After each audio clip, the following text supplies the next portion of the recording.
9.002 into 11.4 9.002 into 11.4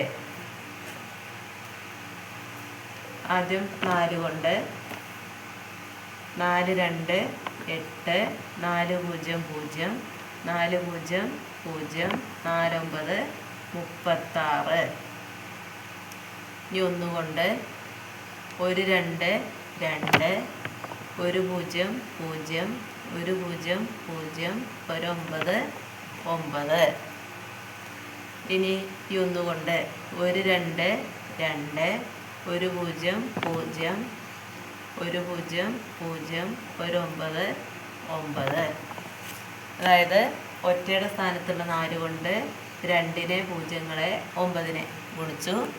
10ൻ്റെ സ്ഥാനത്തുള്ള 1 കൊണ്ട് ഇതിനെല്ലാം ഗുണിച്ച് ഇവിടെ എഴുതി. 100ൻ്റെ സ്ഥാനത്തുള്ള 1 കൊണ്ട് ഇതിനെല്ലാം ഗുണിച്ച് 100ൻ്റെ സ്ഥാനത്ത് നിന്ന് ഇടതൊട്ട് എഴുതി.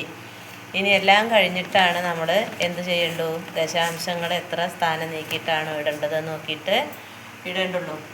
അപ്പോൾ ഇത് കൂട്ടുക. 8 2 2 6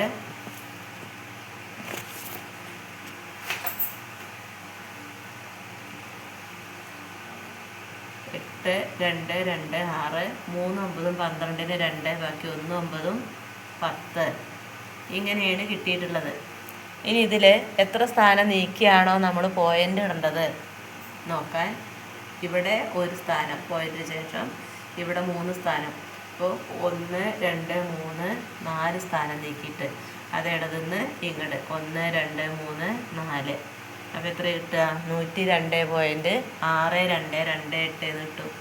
102.628. ഇനിയിപ്പോൾ ഇത് ഒരു 2 സ്ഥാനം മാത്രം ദശാംശത്തിന് ശേഷം വരുത്തിക്കൊണ്ട് അതിനൊരു വാല്യൂ കൊടുക്കാൻ പറയും. അതായത് നമ്മൾ എഴുതേണ്ടത് 102 പോയിൻ്റ് കഴിഞ്ഞിട്ട് 6 2 2 8 ഉണ്ട്.